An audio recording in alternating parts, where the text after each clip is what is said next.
تو داؤد علیہ السلام کو اللہ نے لوہے کا علم سکھایا تھا، یعنی لوہے کو کس طرح پگھلا کر وہ جنگوں میں جو زرہ وغیرہ یوز ہوتی ہے وہ کیسے بنایا جاتا ہے، تو وہ دنیا کا علم ہے ہمارے حساب سے، لیکن اللہ نے حضرت داؤد کو سکھایا ہے۔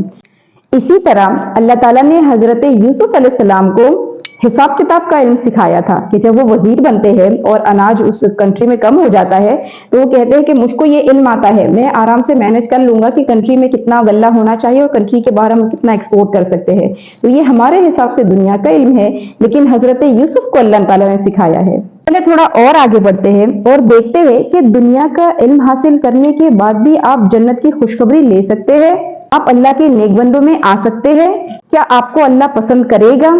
تو چلے تاریخ کو اٹھاتے ہیں اور حضرت عمر رضی اللہ عنہ کی ہسٹری کو پڑھتے ہیں، ان کی بایوگرافی کو پڑھتے ہیں۔ حضرت عمر وہ انسان ہیں جن کے پاس دنیا کا اچھا خاصا علم تھا کہ انہوں نے اپنے علم کی بیس پر دیوان بنائے ہیں، دیوان یعنی آپ ابھی جتنے بھی شعبے گورنمنٹ کے دیکھ رہے ہو نا، اس کا کانسیپٹ حضرت عمر کا تھا، ٹیکسز کا لینا دینا، جیلوں کے سسٹم وغیرہ، تو یہ حضرت عمر کے پاس دنیا کا علم تھا اور آج دنیا اس سے فائدہ اٹھا رہی ہے۔ چلے پھر دیکھتے ہیں کہ بزنس کے بارے میں کوئی صحابہ کا علم تھا؟ ہاں آتا ہے، عبد الرحمن ابن عوف بہت ہی مالدار صحابی ہے۔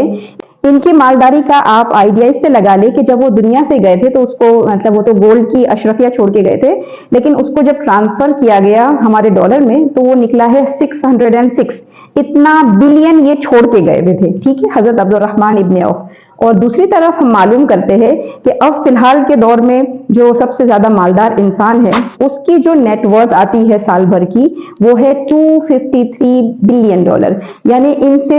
2 گنا سے بھی زیادہ حضرت عبد الرحمن ابن عوف کے پاس تھا۔ تو یہ تو ریچسٹ مین کی 10 لسٹ پہ دیکھو گے نا تو بھی حضرت عبد الرحمن ابن عوف کے جیسا بزنس کس نے کیا نہیں ہے کہ اتنے بلین کما لیا ہو۔ اچھا بات سے بات نکلی ہے تو ہم پتہ کرتے ہیں کہ اتنے یہ مالدار کیسے بنے۔ انہوں نے 3 رول کو اپنا لیا تھا جس کی وجہ سے اللہ نے ان کو اتنی ترقی دی اور اتنا پیسہ انہوں نے کمایا۔ اس میں سے پہلا رول یہ تھا کہ نو کریڈٹ اونلی کیش، یعنی یہ صرف کیش پر کام کرتے تھے، یعنی مال کیش پر لیتے اور جو مال بیچ رہے وہ بھی کیش پر۔ ان کا دوسرا رول یہ تھا کہ اگر سامان پر 1 پائی بھی مل رہی ہو اس کو بیچ دیتے، یعنی ایسا نہیں کہ اور تھوڑے زیادہ کے نفع کا انتظار کرتے، 1 سینٹ جس کو ہم ڈالر میں کنورٹ کریں گے تو 1 سینٹ بھی ملتا تھا تو اس کو وہ فوراً بیچ دیتے۔ اور تیسرا ان کا پرنسپل یہ تھا کہ ایمانداری سے کام کیا ہے، کوئی گڑبڑ نہیں، کسی کا پیسہ کھانے کی نیت نہیں اور کوئی مال میں ڈیفیکٹ اور افیکٹ والا مال بیچنے کی عادت بالکل نہیں تھی۔ تو اللہ نے اتنا ان کے بزنس کو ترقی دی کہ آج تک ویسا بلینئر پیدا نہیں ہوا۔ چلے پھر حضرت خالد ابن ولید کے بارے میں سنتے ہیں کہ وہ ایسے انسان تھے جن کو آرمی کا علم تھا۔ یہ سب وہ علم ہے جس کو ہم دنیا کا سمجھ رہے ہیں، یعنی ان کو آرمی کی پوری برابر مینج کرنے آتا تھا کہ کون سی جگہ پر کون کھڑا رہے گا، کتنے لوگ اس طرف جائیں گے، جس کو ہم کہتے ہیں ملٹری کا علم جو بولتے ہیں۔ تو خالد ابن ولید اس میں کافی ایکسپرٹ تھے اور مسلمانوں کو ان کی وجہ سے بہت زیادہ فائدہ ہوا، یعنی ان کے علم کی بیس پر مسلمانوں نے کافی ساری جنگیں جیتی ہے۔ چلیے تھوڑا اور آگے جاتے ہیں اور دیکھتے ہیں کہ حضرت زید ابن ثابت بہت اچھا لکھتے تھے، ان کی رائٹنگ اچھی تھی، ان کو لکھنا آتا تھا، تو یہ قرآن جو جب نازل ہوتا تو ان کو نبی بلاتے اور ان سے لکھوایا کرتے۔ بتانا میں یہ چاہ رہی ہوں یہ سارے علم وہ ہے جن کو ہم دنیا کا سمجھتے ہیں، لیکن انہی دنیا کے علم کی وجہ سے امت کو فائدہ ہوا ہے، یہ اللہ کی نظر میں اتنے محبوب بنے کہ حضرت عمر امیر المؤمنین کہلائے، عبد الرحمن ابن عوف عشرہ مبشرہ میں سے آئے، خالد ابن ولید سیف اللہ کہلائے،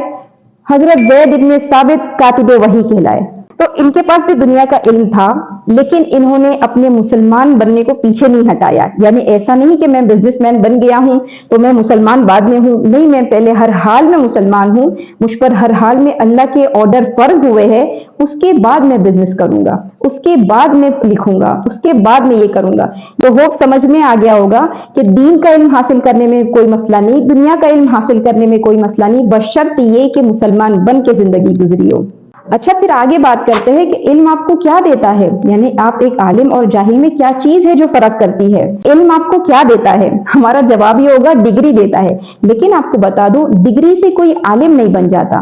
میں یہاں پر عالم کا جو ورڈ یوز کر رہی ہوں نا، میں علم کی بیس پر کر رہی ہوں، یعنی جس کے پاس بھی کوئی علم ہے میں اس کے لیے یہاں پر وہ ورڈ یوز کر رہی ہوں، جو پراپر عالم آتے ہیں میں اس کے لیے وہ ورڈ یوز نہیں کر رہی ہوں۔ کوئی بھی علم چاہے وہ ڈاکٹر کا ہو، چاہے انجینئر کا ہو، چاہے دین کا علم ہو، تو علم آپ کو ڈگری تو نہیں دیتا، ہاں 3 سی دیتا ہے۔ اگر آپ کے اندر یہ 3 سی ہے تو ہم عالم ہیں یعنی کہ ہم نالج والے انسان ہیں، ہم کو آتا ہے، لیکن اگر تین میں سے ایک بھی سی نہیں ہے، مطلب پوری دنیا آپ کو ڈگری والا تو مان سکتی ہے لیکن پڑھا لکھا انسان نہیں مان سکتی۔ اس میں سے پہلا سی ہے کانفیڈنٹ کا، یعنی علم آپ کو با اعتماد بناتا ہے، بھروسہ کرنے والا بناتا ہے اپنی ذات پر اور اللہ کی ذات پر، کہ میں یہ کر لوں گا اور میرا رب میرے لیے آسان کر دے گا، یا میرے ساتھ جو بھی ہو رہا ہے میرے رب کی پلاننگ سے ہو رہا ہے۔ دوسرا جو سی ہے وہ کیریکٹر کا ہے، علم آپ کو با کردار بناتا ہے،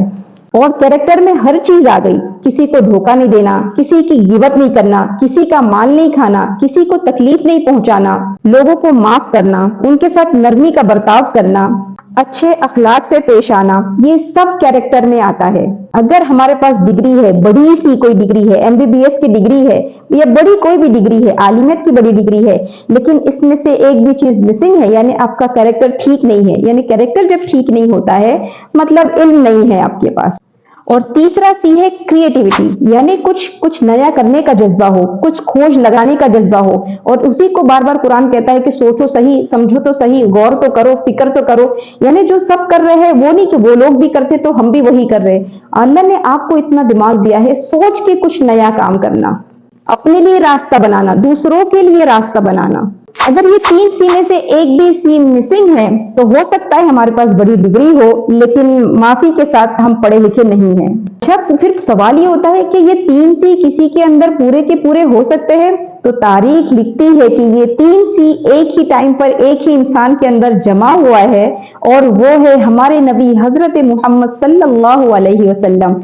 آپ ان کا کانفیڈنٹ لیول چیک کریں گے تو آپ کو حیران رہ جائیں گے کہ اتنا یقین اللہ اور اپنی ذات پر انسان کیسے کر سکتا ہے۔ ان کے کیریکٹر کے بارے میں جب معلوم ہوتا ہے تو سمجھ میں نہیں آتا ہے کہ اتنا با اخلاق انسان کس طریقے سے ہو سکتا ہے۔ اور کریٹیوٹی کی تو بات ہی کیا کرنا، کہ اتنے کریٹیو تھے کہ حضرت ابو بکر کو صدیق بنا دیا، حضرت عمر کو فاروق بنا دیا، حضرت عثمان کو غنی بنا دیا، حضرت علی کو بہادر بنا دیا۔ تو جو انسان کے پاس ہوگا وہ دوسرے کو دے سکتا ہے نا۔ تو یہ کچھ باتیں تھی جو میں نے آپ سے شیئر کیا ہے۔ اگر اس میں کوئی پوائنٹ رہ گیا ہو یا آپ کے دماغ میں کوئی سوال ہو کہ نہیں ایسا ہونا چاہیے تھا یا ویسا یہ ٹھیک ہوتا، تو پلیز مجھ کو کمنٹ کر کے بتائیے گا۔ انشاءاللہ پھر ملیں گے، جلد ملیں گے، تب تک کے لیے السلام علیکم۔